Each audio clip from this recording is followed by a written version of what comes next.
All right, we are live. Welcome to Social Business Hour. I am Brian Fanzo, better known as iSocialFans, which it says right below here.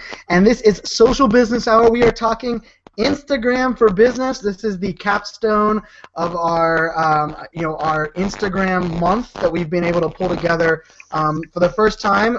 We've been doing this chat for well over a year and a half now, and we've never done a tool-focused chat until today. So we are changing that. We've been doing that this entire month. We've dedicated July to Instagram, and as always, I am joined by my co-host, the amazing Rachel Miller. How are you today, Rachel? Hey everyone, happy Monday. Yes, it's been a fantastic month here on Social Business Hour. Instagram, as you all know, I've changed my strategy recently, so I'm very excited to have three awesome individuals on the show today to share some more tips and tricks on how to make it an Insta success. Yes, and for those that really hadn't seen the show or hadn't tuned in to the previous episodes, we kicked it off with we started with this top. We went Instagram expert, Subi Zimmerman came in and kind of dropped knowledge on Instagram across the board. We then went and talked a little bit about tools. We put a lot of information from the community on tips and tricks and tools. And then last week we brought in. Why did I just have a brain fart? Who did we bring in? Rachel, who did we bring in last week? Why am I going Rachel Miller? Now you make us all look stupid. Hold on, why am I? Oh my goodness, who am I? No, we had Chandra. Oh yeah. From the amazing UFC. Oh my goodness. If anybody I want to piss off today, it's the UFC social media manager. Oh my god, and she just got into Brazil. I just talked to her like 3 hours ago. Yes. So we had Chandra from the UFC on. So that was our month leading up to it today. And today we have a panel. We don't usually do a panel, so I'm excited to bring a panel to you guys, the audience. Today we have Rachel, Emily, and Dan, and I'm gonna let each one of you introduce yourselves as we go down. So I'm gonna start off with ladies first. So Rachel, go ahead and introduce yourself. I, of course, am a big fan of you and your team's work. So let the audience know who you are, and we'll kind of work our way down and then jump into the questions. Hey, Brian. Hey, guys. Thanks for having me on today. My name is Rachel Polish. I work for Subi Zimmerman, the Instagram gal. You guys had her as your first guest earlier this month, and I have been tuning in ever since while you guys are doing the Instagram in July month because, for obvious reasons. And I do for Sue a lot of the brain work. I'm essentially an extension of her brain. She does a lot of the FaceTime, the interviews, she shows up on stage and she's chatting, but I'm behind the scenes doing a lot of the coordination around blog posts and newsletters and our course content. We do have a few digital products that we sell, teaching Instagram marketing to small businesses, and so we promote those, and our goal is to really just help people understand the power of Instagram, why they should be using it for their business, and how, what are some of the great tips, tools, and resources that they can use to utilize Instagram in its fullest potential. So I do a lot of the behind-the-scenes content and social media marketing for us because we are a small team. And yeah, that's me. Did we lose Brian? Where'd Brian go? We lost him. All right, Emily, you want to jump in next? Sure. So my name is Emily Thomas. I am based out of Seattle, Washington. And I am a freelance marketing strategist, and I write for the Huffington Post. And I just use Instagram for photography purposes. But most of what I do is kind of helping brands build their story online and tell their story online. So I do a lot of freelance work. And last but not least, Dan. Hey everyone, my name is Dan Rosenbaum. I work at San Francisco Travel. We are the organization that markets San Francisco to visitors, whether they're leisure, international, or business travel. And I am the manager of content and social media marketing here. So I manage all of our consumer social channels as well as the content that you see on our site.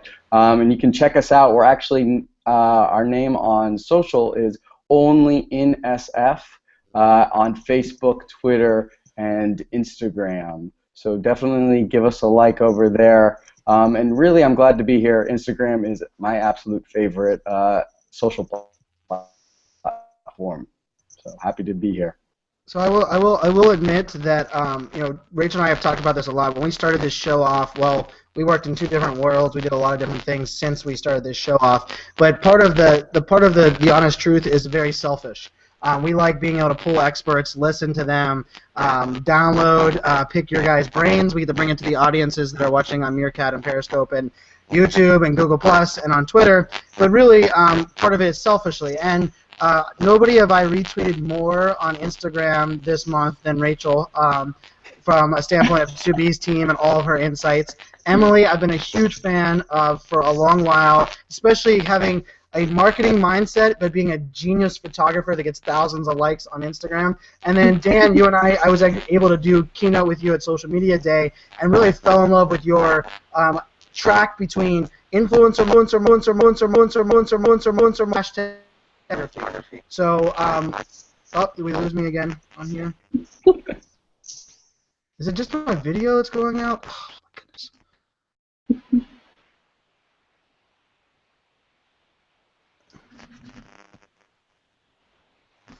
No, you're back. I can see you. All right. I had to shut down Meerkat, so if you were watching on Meerkat, you have to go watch on Periscope. No. You have to go watch on Periscope now because Meerkat is crushing my Wi-Fi apparently. Damn it. So I've become a big fan of all three of you. So I'm excited that all three of you are here. You all three come from a different, I'd say, background, but a very experienced Instagram crowd. We've been talking Instagram all month, but I still think that when it comes to educating people, not only on how to use it, but how businesses can use it and how different people can use it. I don't think there's one easy button or one easy answer. I know you guys would all agree on that. So let's jump into question one. Remember, if you're watching this, well, now you're not watching on Meerkat. So if you're watching this on Periscope, Google Plus, or YouTube, use the hashtag SBizHour. SBizHour. This is Social Business Hour. We do this every Monday at 4 p.m. Rachel Miller and I do. So we're going to jump into question one. It'll be out there to the Twitter community. Make sure you guys are answering using the hashtag and jumping in from there. How and when do you know when Instagram was right platform for your business? And I'm going to let Dan, I'm going to let you jump in there first. You went last. But I'd love to hear just kind of the thought process on Inside SF and really how you guys built. I mean, how many followers do you guys have now? And kind of give us a little background on how that came to fruition. Yeah, we have 109,000 followers on Instagram, and we're at Only in SF.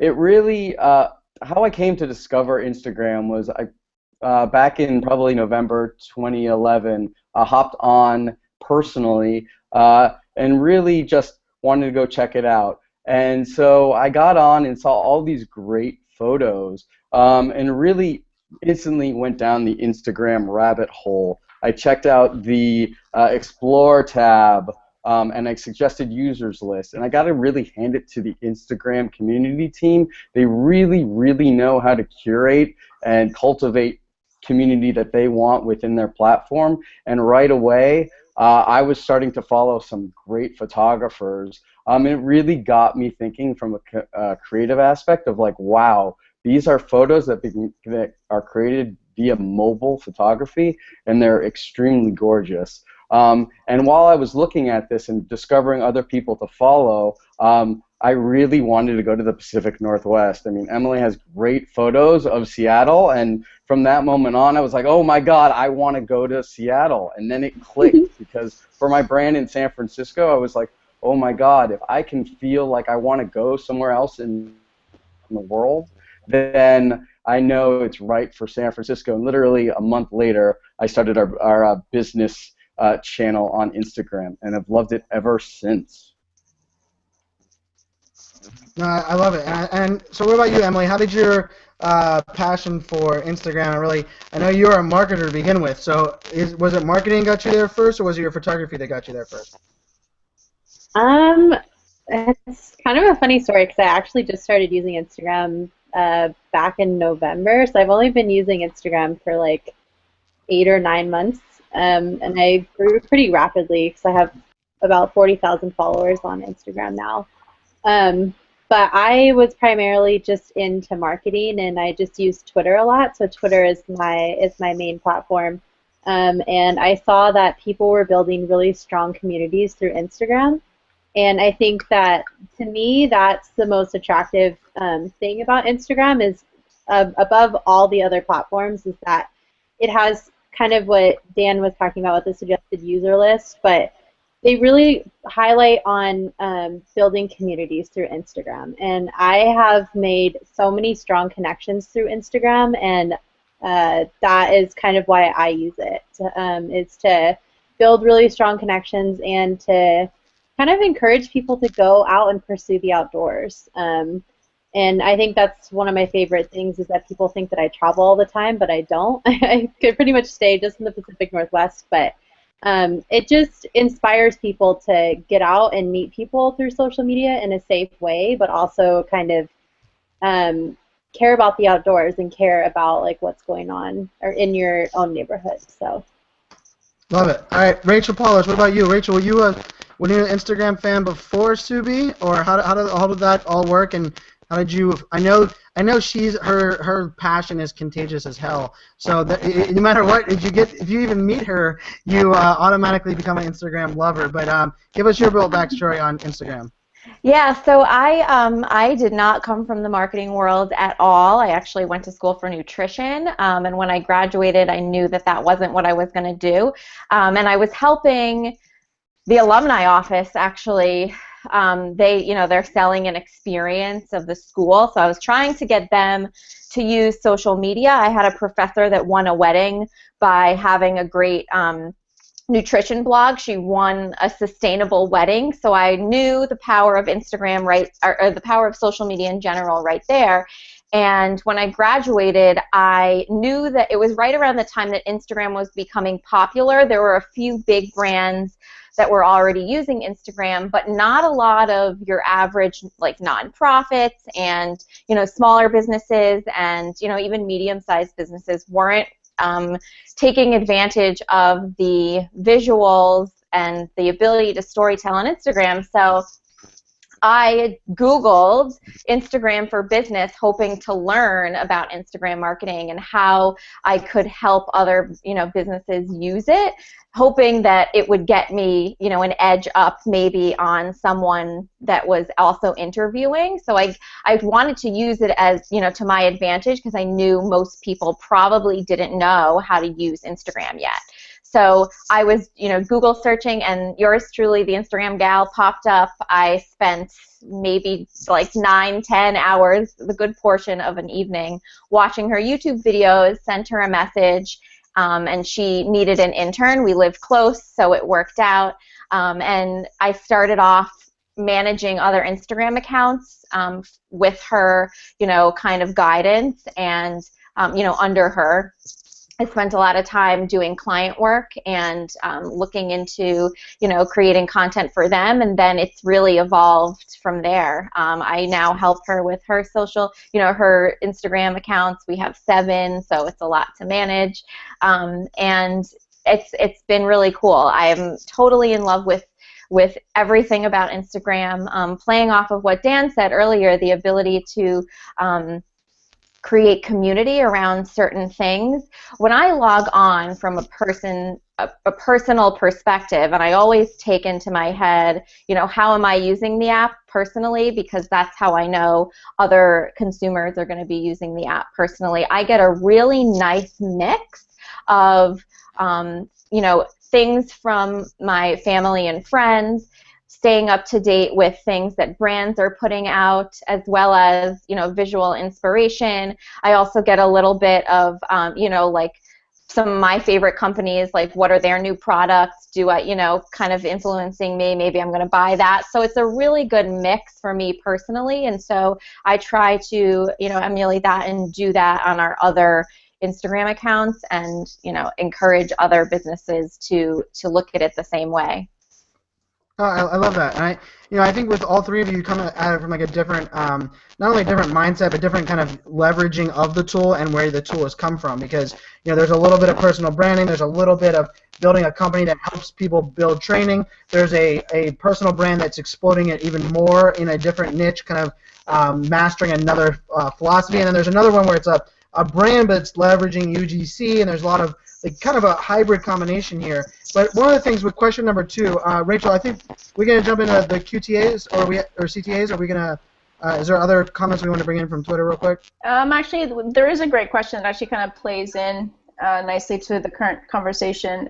So you three, obviously very successful on Instagram in a very short amount of time, but knowing what you know now after being on the platform for a while, is there anything that you would do differently or would suggest that others do when first starting out? Yeah. I would have just tried to cultivate community that much quicker. I think the power of Instagram is the fact that you can take online connections and meet them offline. Like Emily said, like Instagram is a safe place, and it's one of those where it's conducive to actually meeting the people you follow on Instagram. And I think I would have done that from much quicker had I need to start over. So. Emily, any insights from you?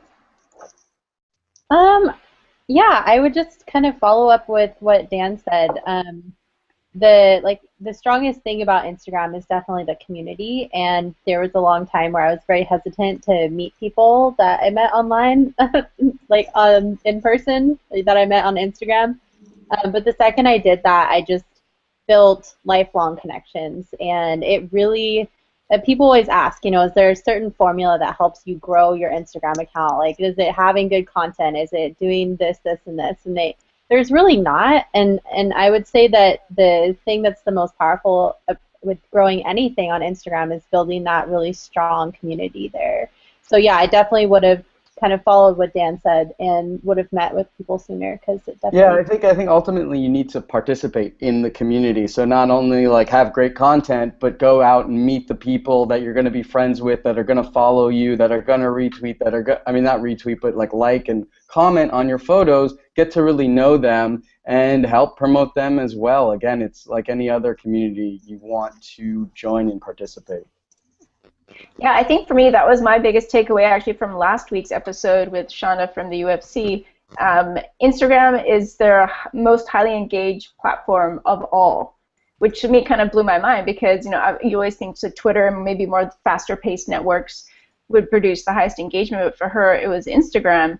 And it is that community aspect. Absolutely. And engaging and taking time to comment and really solicit conversations. So that was really cool to hear. We just to piggyback right there, Rachel. We drive the most traffic from Instagram, second to our email list.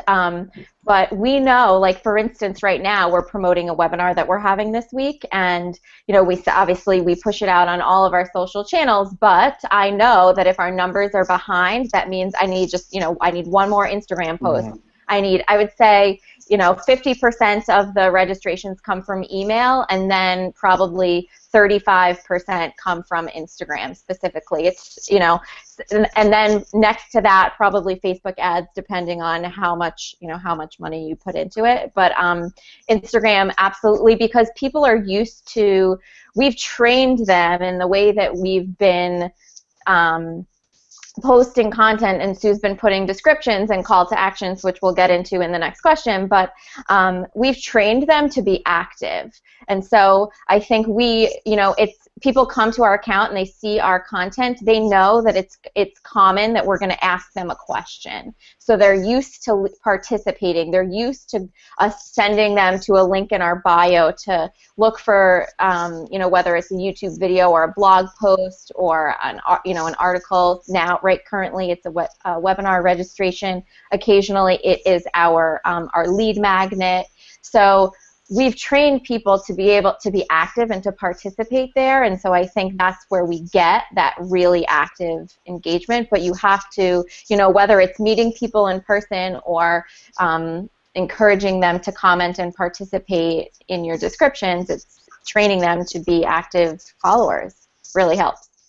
Yeah, I love that you're saying train your followers to know how to engage. So it actually plays nicely too. So call to actions on Instagram, I see them a lot, and they're all done really horribly. They're either filled with emoticons or like asterisks trying to make you click on something that's not actually clickable, which is my pet peeve with only the one link in your bio. So I know Rachel has some awesome tips that you can share that I want to hear from Dan and Emily. So what are your best practices for generating calls to action on Instagram? Yeah, I'll let Emily go first. Oh no, I was gonna have you go first. Gosh, I don't know because for me I always want to have all these like specific things that I do with social media that really drives my engagement. But I think that the strongest thing that I do for engagement on any of my platforms is just really have a strong personal voice. I think that there are tons of people out there that are posting pictures of the Pacific Northwest and tons of people that are posting the same stuff that I'm doing, but I think you really need to engage your audience and make them feel like they're connecting with a real person and with a human being. And I think that your caption can be something that is a really powerful tool in doing that. So a lot of times, like if any of you guys follow me on Instagram, you'll know that I sometimes can write really long captions, and even if it's like a gorgeous photo, my audience will be like, but I really loved your caption, it really spoke to me. And I think that you can really utilize your captions to build that relationship with your followers, and also kind of have like a personal voice there. So yeah, I think to piggyback on Emily's point, CTAs are poorly done on Instagram because Instagram is designed so that all interactions are supposed to take place within the app, and you do have that one link in the bio, and so you want to utilize it as a marketer and constantly switch it out and make sure that that link aligns with an update that you're pushing out. So, give you an example of what we do on Only in SF. We will choose a great picture of a beach in San Francisco and change out the link to the top beaches in San Francisco, and really tell people to go to the link in our bio. Make sure that that article is mobilely responsive so that it showcases beautifully to people on mobile.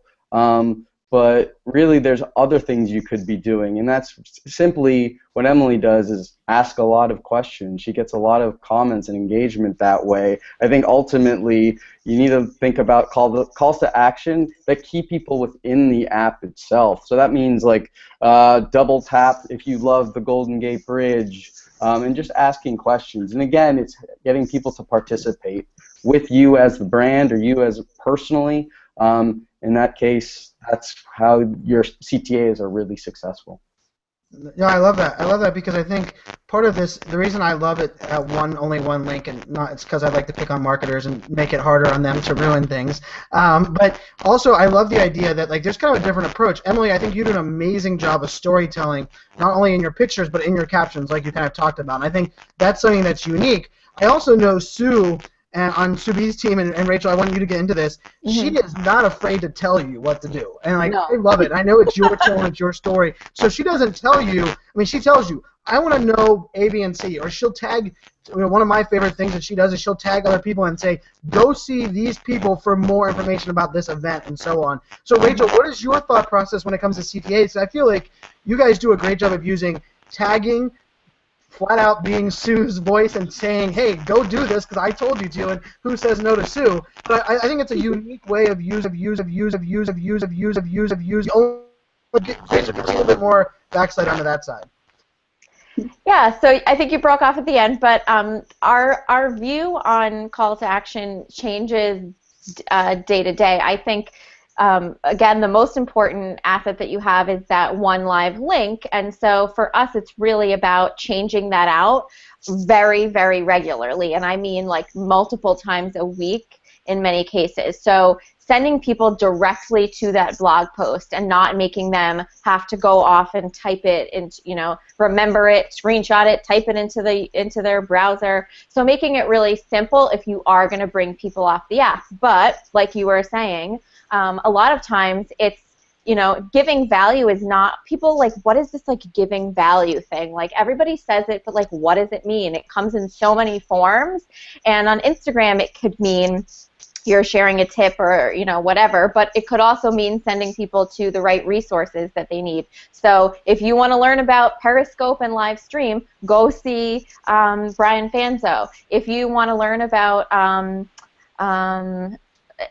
one of our client accounts that I was helping in the past was industrial tape, and like how boring is that? But if I was a contract business, or I ran a trade show around home improvement tools, and I want to shout out, you know, 3 like tools you always need to have in your toolbox. Like here's this Instagram page, this one and this one. One being Echo_tape. They're in, you know, they sell industrial tape. So, you know, driving people to helpful resources is another way to deliver value in a call to action. Getting people to tag friends that would find value in the post. And why does a user want to do that? Because then their friend thinks they're a helpful friend. So they like being the one bringing people to other helpful resources. So getting people to tag other friends helps you to grow and makes your follower look cool to their other friends. So there's that side of it. The delivering value piece isn't always, you know, you have to help people so descriptively. And then just a few like quirky things about getting the most out of your call to action is to not overuse them. So yeah, Sue can be kind of bossy. She, you know, she owns that as her thing, but not everybody can be or wants to be. So kind of, you know, using your calls to action when you really care about that person taking that action. So not overusing it with, you know, just anything. And then a lot of, you know, as marketers that, you know, trying to get people to that live link in your bio, there are a few things you can do to actually get people to go over there and click. So putting those things like attention, you know, like capitalizing instead of going overboard with emojis, or Instagram with their latest update, you can now break up your spacing between paragraphs. He brought in the nautical fedora. I was thinking that you can't be bossy unless you have a fedora on, and you cannot listen to someone. That's why I had to go fedora. No, I love it, Rachel. I think you're spot on there. I love the creativity. I love in Periscope there was like 50 people that were like, great answer on the idea that you went like industrial tape. Like I love anybody can, and I love Dunkin' Donuts, and so I always use them as a great example. As like they're the one Instagram account that I want to unfollow because they're so damn good. They make me go get Dunkin' Donuts. But like Dunkin' Donuts has a cult following. Industrial tape doesn't really have a cult following. I don't wake up and get motivated about that. So I love those kind of examples. I love that it's kind of being creative on that side of it for sure. Yeah, I mean, there's so many pieces behind every single person's business that they can showcase on Instagram. So for them, it's, you know, they're field workers out there using the tape in real life. It's, you know, showing the problems that exist that their tape helps solve. So whether it's a leak, or you need to winterize your boat, or, you know, there's a variety of things. And then there's also a company culture that they can showcase on their account as well. So they're people that are sitting there behind the phone answering your phone calls. Like, what does their face look like? People like to see that from a business account on Instagram, as long as it's done, not every single post. And, you know, you got to give a variety, and also it has to be really visually pleasing. But I really wanted to share my last call to action tip, and that's around driving people to the link that you have. A lot of times when we're promoting, let's say, a webinar, for example, or something that we want people to really sign up for, not necessarily our YouTube page or that free blog stuff, but we always will include a digital device in Sue's hand, or the person's hand, and they're looking down, so their eyes are down looking at the device, and that causes the person that's skimming by the photo to look down at your device, because that's where the subject's eyes are looking, and they then want to know what you're looking at. So what do? They read the description. And if you have a good call to action in the description, then you'll get more people to look at, will head over to the link in your post, because a lot of times I, as a personal user, am just skimming by. I'm not reading descriptions. And so occasionally, if it's a really juicy story, I'll stick around to read the whole thing. But I save those kind of lengthier things. I don't do that as much. And instead, I try to get people over there, in interesting ways. So getting people to look down at a digital device, iPad, cell phone, computer, that I found that really helps, because people then want to know what you're looking at in the photo. So there you have it. No, I love it. I love it. And I think, beyond just, I love the idea of tagging. I think you had a great comment where you were talking about, like, people want to feel like they have a reason to engage. I also love the idea that, you have to engage in the comments. I recently was building out a blog post about, like, my personal brand building. Oh, did we lose me again? We can hear you. Oh, You're God. just frozen. I'm like on this is, I have no idea what's going on. I'm like on the lowest screen ever. I'm like pixelated to all hell and beyond. But so I'm curious, from a standpoint of, where does user-generated content fit into the success of your Instagram? And Dan, I'll let you go first. Emily, I would love to hear how if you're either inspired by other people's shots, or where, like, kind of user inspiration might come from as well. So Dan, what is your thoughts on UGC? I know you guys have a really unique approach. Yeah. So our channel only in SF is purely UGC right now. We utilize a hashtag #AlwaysSF to gather images. It really plays into our marketing campaign, Never the Same, Always San Francisco. It speaks to people wanting to come back to San Francisco and experiencing maybe different things or the same thing, but it's never quite the same, but it's always San Francisco. And so we wanted to hammer that home with the use of our hashtag, because I think Instagram really lends itself to that, where people can take thousands of pictures on about the Golden Gate Bridge, but you can do it from any different angle. And in terms of inspiring communities to contribute to your hashtag, I would say, consistency is the #1 thing. With Only in SF, we make sure that we tell people to continue to tag it in every single post that we make. And really, when we launched it, to inspire people to hashtag it with Always SF, we created weekend challenges, just like Instagram does with Weekend Hashtag Project. And we really wanted people to go out and really give them reasons to go out and create and take more beautiful photos of San Francisco, of different places within the city. It's easy to get caught up in just posting, in my case, the Golden Gate Bridge or another icon. But it was really our chance to peel back the layers and get people out into the neighborhoods and into, to the beaches, to Mount Davidson, to go outdoors, to go and explore, because we're much more than just the Golden Gate Bridge. So really, it's about consistency and giving people challenges, making sure that they go out there and shoot for amazing photos on your behalf.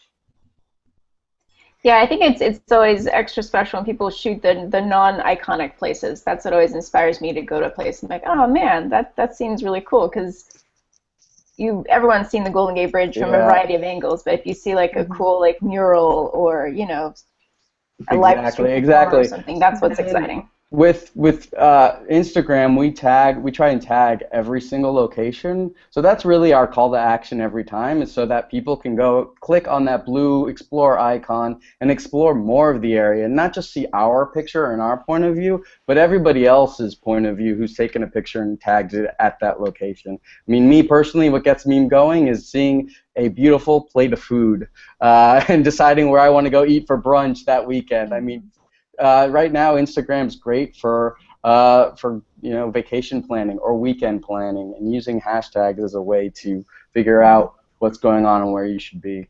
Especially with the latest, like the new ability to search places. It's now even easier to find specific locations. You just type in San Francisco or little neighborhoods within San Francisco, and you'll find a variety of things. A lot of it being food. Yeah. So I love that new added benefit, and that's great for business too, to be able to always tag your stuff. Yeah, actually, I've been using Instagram more so than Yelp lately to like look into restaurants. I'll see through someone post something, and I click through and like all the pictures and all the comments, and people are a lot more honest, I think, than good and bad than they would be on Yelp. It's funny because it's not even just it's not even just art, right? Like I even went to a brewery the other day, and I'm like, man, there's some crappy reviews on here, and I'm like, everything's 2012. So of course I flipped open Instagram, searched the proximity, searched the brewery, and I was like, wow, people. I mean, the people were at the band. There was probably 13 reviews via Instagram. Then David.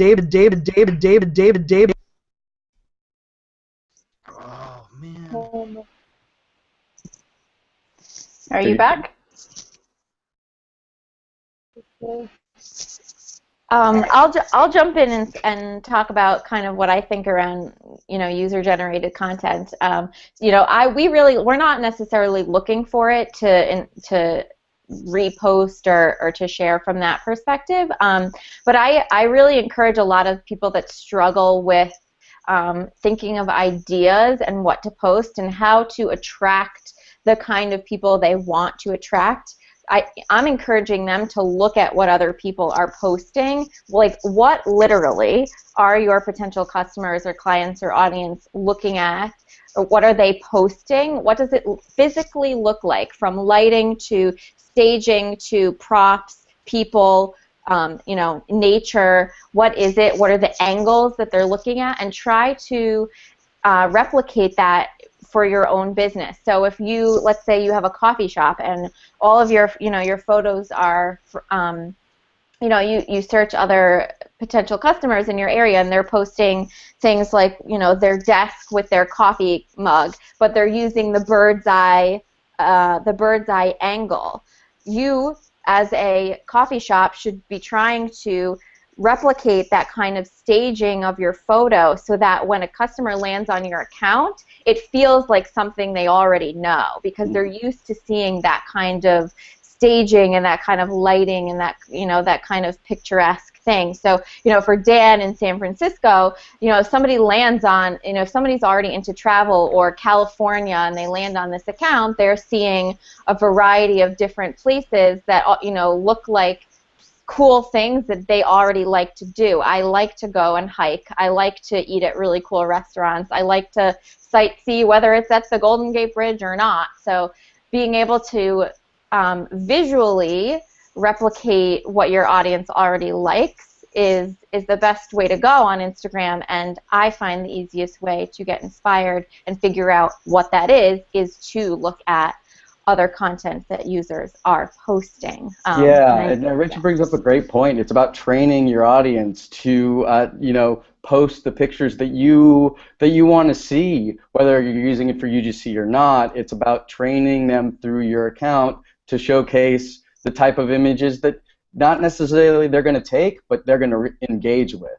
And so I think it's all about that training and to really reinforce that within your Instagram channel. Well, I think that's interesting because I think that also segues into why I think people are great on video. I use the philosophy, think like a fan. You have to first be willing to learn and listen to your fans and train your fans to know how to get there. Emily, you do a great job of making people want to engage without ever making feel like you ask them to, right? You're not getting 1,000 likes on your Instagram pictures because you're just have an amazing picture and all of a sudden that's the only generation there. So we're talking video. Instagram has video, Vine has video. We have Periscope and Meerkat, which apparently are crushing my Wi-Fi and driving me crazy today. But when we're talking about video, Rachel brought up a good point pre-show about kind of how do we get more into video. I think Twitter video is the most underutilized tool that we could be using as marketers. But when we're talking video, what are your guys' thoughts on video? Is it something that you've thought about using more on Instagram? Is it something we need to use more? Like I think Instagram, and even if it's Instagram versus Vine or Instagram versus Vine versus Twitter video versus going live streaming, how do you see video transitioning or kind of bridging out beyond your Instagram strategy, maybe without video? And Emily, I'll give you the first shot. Do you do any video on your Instagram, Emily? And how do you think of video? To be honest with you, and I might be like kind of a negative person in this, but I just don't really feel like Instagram is the best platform for video. I mean, that's just me personally. If I'm scrolling through my feed, if someone has a video, I usually don't watch it. And also, if I post a video on my Instagram feed, I don't usually get that high of engagement. And I'm not like discouraging people from using video. I just think that there are other platforms that do it better, like Periscope and Meerkat are really awesome ways to engage with your audience. And also, I think Vine can be really cool for a specific audience. And you can always share short videos on Twitter, which I do that very often, and people love seeing me actually talking. And a lot of times I try to drive people to my Snapchat. So I will, sometimes in my locations, I will include my Snapchat handle there, and I've been getting like over 2,000, 3,000 views on my Snap Stories recently. And it's cool because people can still look at my photos and enjoy my photos, but if they want to go and like kind of see like behind the scenes of like me hiking or me doing any of that kind of stuff, then they have the option to do that by driving them to Snapchat. That's just I'm not like trying to discourage people from using video on Instagram. I just personally don't think that it's Instagram video is. I just don't use Instagram. No, that's. I mean, I love that. I love that strategy and look at it. I also use, putting my Snapchat handle in my location services as well. I think it's about bridging community, but I also think it's about your type of audience and where they're consuming content. Because like you said, a lot of people when they go to Vine, they expect to get video. When you go to Instagram, I don't think people are right now still in tune with expecting video as that platform. So I'm curious, Dan, what about you? Do you get a lot of UGC submissions of video? How do you treat video? Where do you video fit in your Instagram? And do you guys have a Snapchat, or have you thought into that way? Because Emily, I feel like I'm along your hikes with Emily, following you on Snapchat, and then I see a picture on Instagram. I'm like, dude, I know that entire backstory. Mm-hmm. I know so much about it. How do you guys treat that, Dan? Because I think you guys have a similar but different approach. Yeah, it's funny. Snapchat, we're in the process of rolling that out as a channel ourselves, so you'll see something come up in the next couple of weeks or so. But in terms of UGC, we actually see probably 99.9% of the UGC we get as images. And that's really because ultimately, one, I don't think, like Emily said, that video is inherent to Instagram itself. And the second point is we trained our audience to submit photos. We've used video on our channel, and that's really utilized to create or to tease out a longer form video that we're going to showcase on Facebook and YouTube. Again, then the link in our profile will link to the actual video. And that's a way to utilize video for us. But really, there are other great video platforms out there, Vine and Periscope, really, Brian. I mean, it's like you said, you go to these platforms because you expect a certain type of media. And with Instagram, it's heavily visual and visual photo-wise. So I think that's the way to go. We're going to experiment with video moving forward, but we're gonna really leverage what Instagram is already built on, and that's photos. All right, and so Rachel, this is a perfect one to flip over to you. And Dan, I love that answer. I think so. Rachel, Sue rocks the Periscope. Came in there like a bull in a china shop, and she drops the hammer. She rocks the Periscope. But something I was curious about was I don't remember her rocking Instagram video much. I mean, I know she did some, you guys might have the same. This is a very awesome discussion. You guys have made my day with this one question. I give Rachel kudos for the question. Rachel Polish, what is your thoughts on Instagram video, and how do you guys treat it? Or even, I'm sure your clients ask you about it, but it's funny because the Twitter feed is actually full of some people right now that said they didn't even know Instagram had a video option. So I think maybe Instagram needs to train their entire user base that video is an option. But Rachel Polish, how did you guys treat that, and how did that thought process go from there to Periscope? So I have a few interesting points here. I think that the reason video doesn't feel like something that people expect from Instagram is because it wasn't in the first place. It was added later. People weren't, it was an added benefit feature. It's the same thing of, Instagram direct messages. People don't know that exists either. It was an added feature that was designed to compete with video from Vine and Snapchat and other places. So it doesn't feel native and comfortable because it isn't. It wasn't the original way Instagram was designed. And so that's my first take on it. And I have a similar view on video for our account, and I think it's because you need to be a video personality before Instagram to have your videos do well on Instagram. So if let's say you're a fantastic YouTuber like Casey Neistat, I'm currently on the brain because of his new app Theme. So, like Casey Neistat, like if he puts video on Instagram, like I'm sure it's like fantastic. I think fitness and food tutorials, they do the best because they're really quick and easy. Video meals is probably the best example. If I can learn how to make a healthy salad dressing in 15 seconds and I have no idea what to make for dinner tonight, like that's helpful to me. So being a video medium beforehand, before coming on Instagram, that'll get people to at least recognize your content when they see it and like it when they see it. Otherwise, being really, this is where like the value has to kick in. Like it's not enough to just post like a beautiful scenery video. That's boring to me. Also, it doesn't load fast enough on Instagram, so I just skip right by. I don't have time to like sit and wait there because I don't even know if it's going to be useful anyways once I do get to view it. And so I think that discourages people because they don't get as many likes on on video, so less people are doing it, therefore it's less popular, and here we are having this debate. Yeah, and I think it's funny, Instagram, I know with their weekend hashtag project, fantastic. Every weekend they have a different theme and a different challenge, but I know that one weekend a month they definitely do just video challenges, and I don't think that gets as much engagement as the other 3 weeks. I know Instagram has been trying to really promote it, but I don't know I don't think, like we've all said, that Instagram is the platform for video. Mm-hmm. So I know like there's a couple Periscopers, a couple ones that I follow that have taken a short clip of their Periscope video and uploaded it to Instagram to bridge people into their Periscope, which I thought is creative.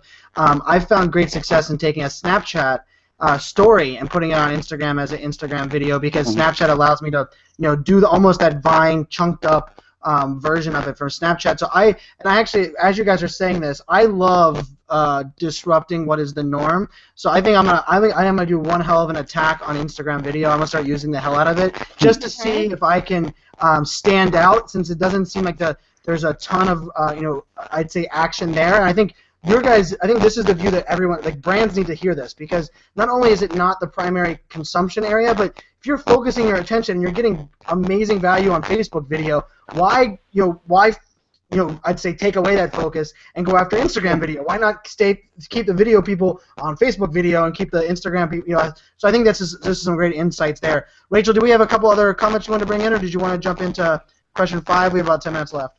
Well, can I just say? Oh, sorry. Go ahead, Emily. I just want to just finish up the video portion and just say that I really think it depends on what you're using Instagram for. So video can be a really powerful tool for like what was being mentioned earlier for people who are into fitness or food or anything like that. But people follow me for nature photography. So if I were to throw in a video, not that they wouldn't enjoy it, it could be a nature video, but it's just not what they follow me for.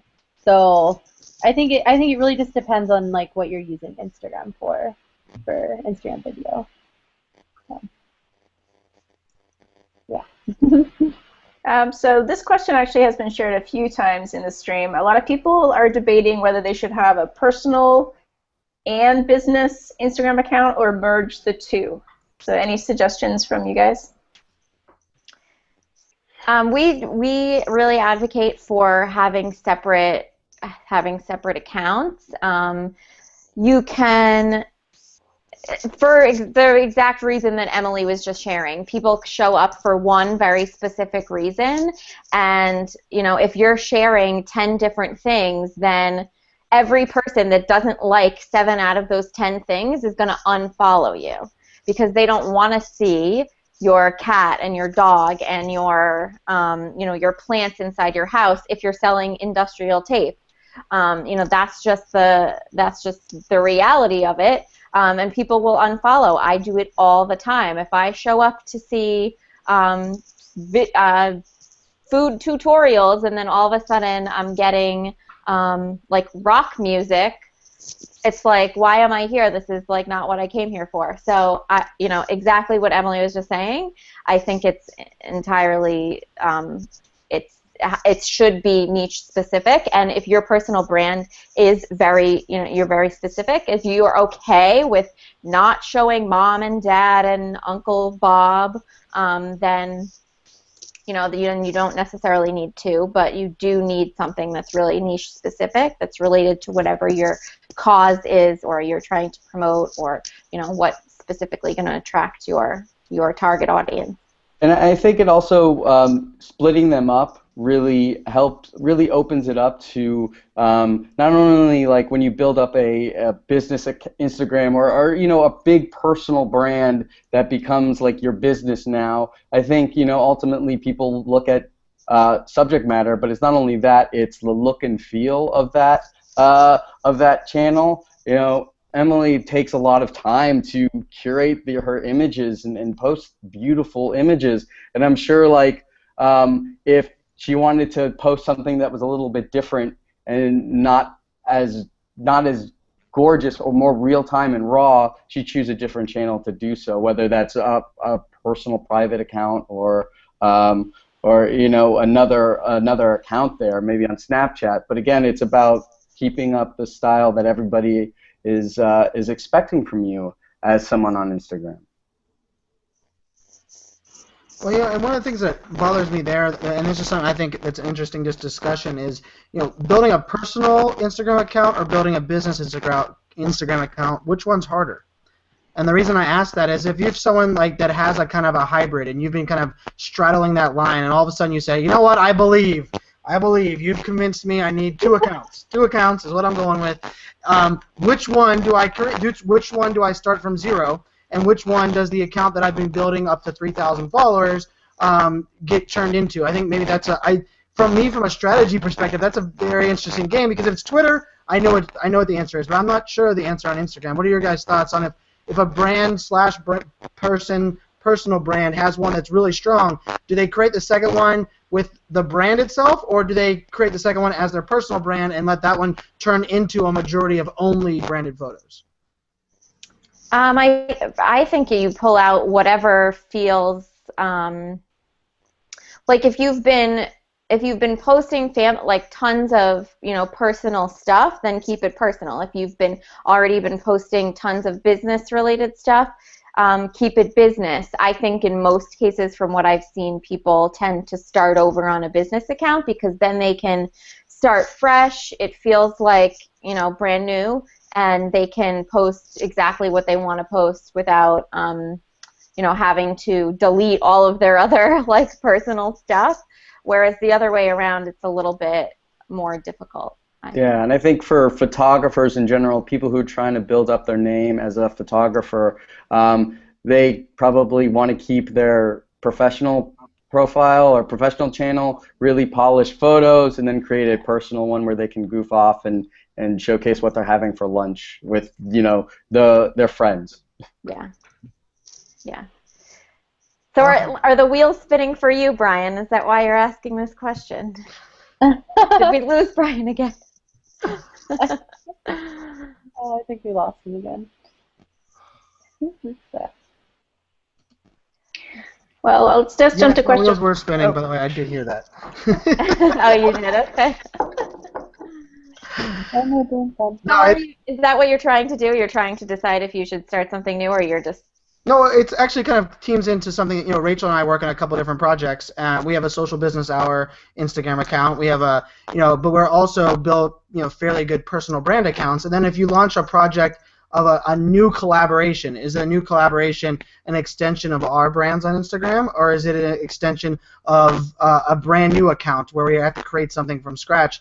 And for me, I'm a big fan on I will do the work, but knowing which one is the best to start over from scratch with is something that I struggle with, because I'm not a big fan of someone taking a Twitter account that gained 100,000 followers, and then you start a new company, and then just changing that Twitter name to this new company, thinking that all of your followers still. Like, to me, that's just gross, right? Like, so I think the Instagram side of that is like, how do you if you do start from scratch, building something like Social Business Hour, which Kristen Cardos, shout out to her, who's running our Twitter account and our Instagram and all of that awesome stuff on our side. She does a great job on. But it was definitely an interesting dilemma. I loved your guys' insights. It's definitely something that I've thought about. It's also what I've thought about. I have a very high-level official in a banking industry who has a great Instagram account, but yet he has a side business that he's been kind of filtering into his Instagram account, which now I'm like, I don't know if that's the right way of doing it, since I know I follow him for him being a senior executive of a bank, and all of a sudden now I see biking pictures because he owns a shop that does custom bicycles. So I get it. I embrace and I agree with you guys, and that's why we had you on. Rachel, is there anything, Rachel Miller, is there anything else we want to pull in from Twitter before we let these awesome people go? No, actually, I'm really curious to hear their answers to question 5, so let's jump there for the last few minutes. Sure. So, predictions of the future of Instagram. This is where we like your magic ball, and you tell us, the most recent update, in my opinion, was groundbreaking. I freaking fell in love with the idea that it added to search and to hashtags what Twitter should have done 2 years ago. So, thank you, Instagram, for stepping up the game. Even if you're owned by Facebook, you've figured out hashtags better than Twitter has. That sounds very hateful and ranty, but it's the truth. What are your guys' thoughts? Let's start down the line. Emily, let's let you. I'm curious, what are your thoughts on the future of Instagram, especially from a business perspective, or even from a photographer's business perspective? So I think that the future of Instagram is, I really, like you just said, I really love the new recent update, especially with the places.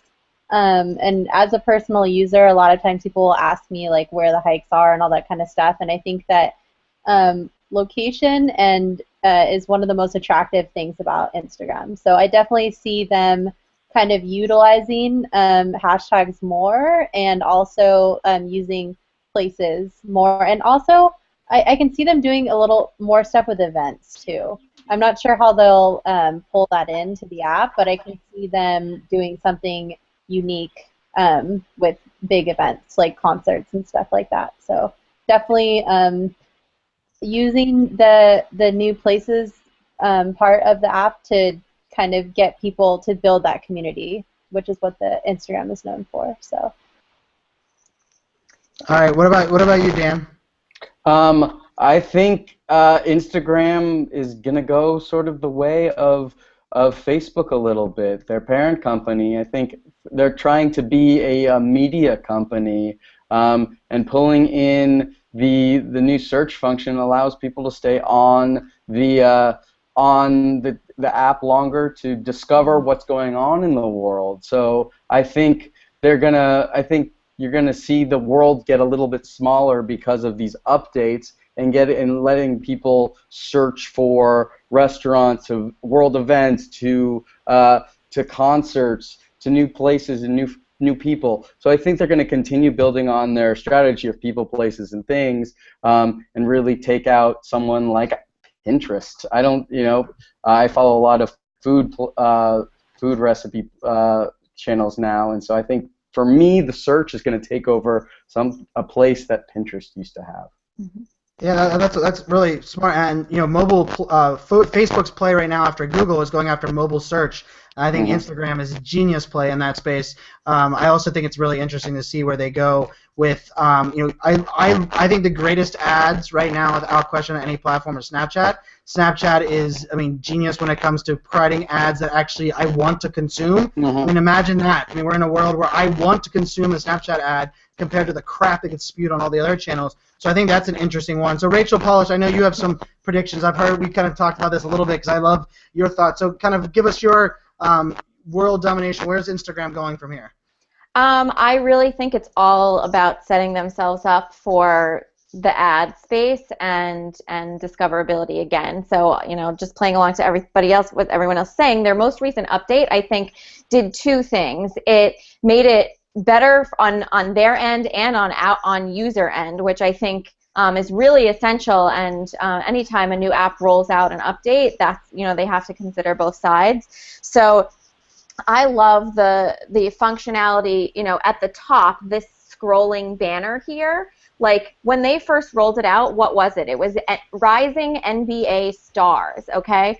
Why did they do that? Because at the time, it was the NBA finals, and so, no, it was the NBA draft. And so we're all, in the world, we're paying attention to who's going to get drafted. Makes the most sense to have, rising NBA stars right at the top there. So they're setting themselves up to make ads feel really native. I'm sure some of these things up here are already sponsored. So they're setting themselves up for ads, but it feels good from a user's perspective. And so I think ads are just going to develop, but in a really smart way, not an overly intrusive way, and that will obviously help the longevity of Instagram. But also, Brian, because you mentioned you loved the Twitter, or that Instagram went with the update on the trending hashtags, I just wanted to call out a difference that I've recognized between the two, which I think will continue to evolve. The trending hashtags on Twitter, I tend to notice are sarcastic, or they're negative. Whereas on Instagram, I see a lot more positivity around the hashtags that are trending, and I think that's because people can visually, it's nicer to see something that's happy instead of something that's negative. So the negative ones just get pushed off instead of people trying to play into these negative hashtags, and they tend to stay more positive and uplifting on Instagram, which I really love. So I am hoping that that just continues to evolve in a. I think that's in line with Instagram community guidelines, like Rachel was saying. Like, it's very positive because that's what Instagram is being built on. The community team has really gone out there and made an effort to make, again, Instagram feel like a safe place.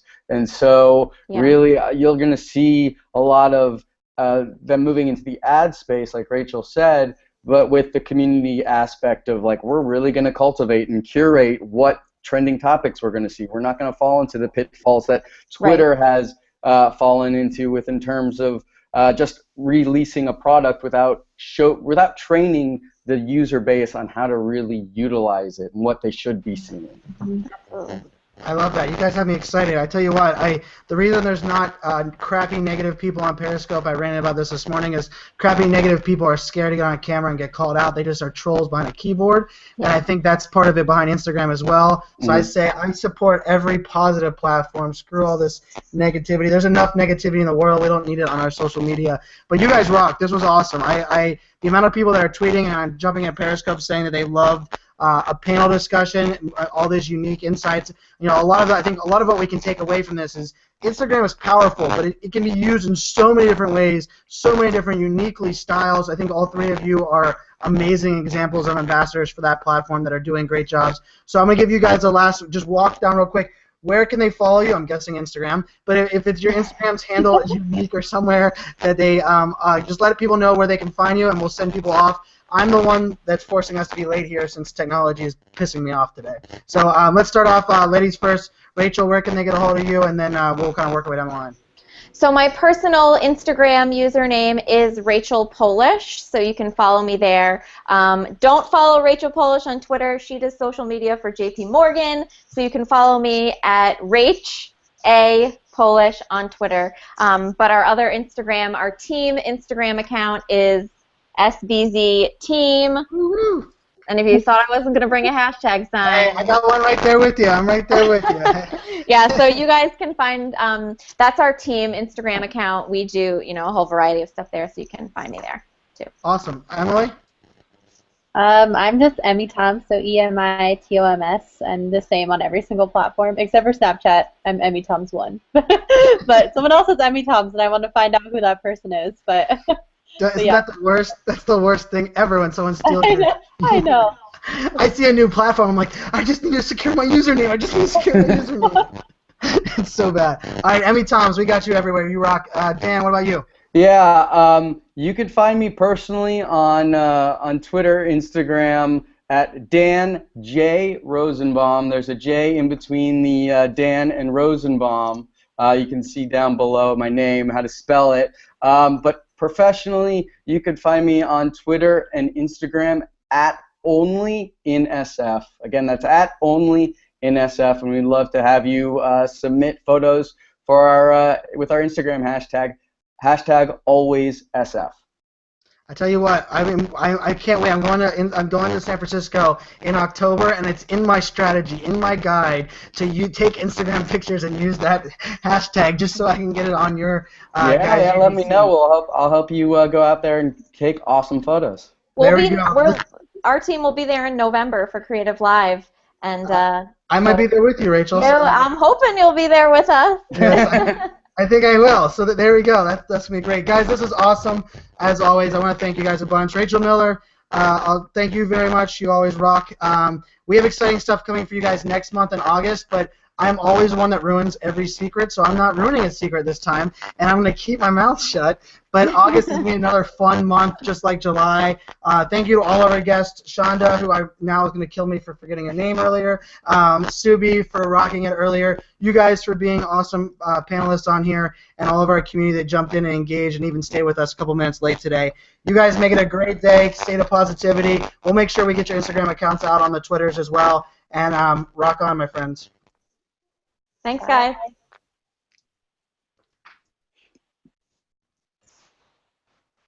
Rachel Miller.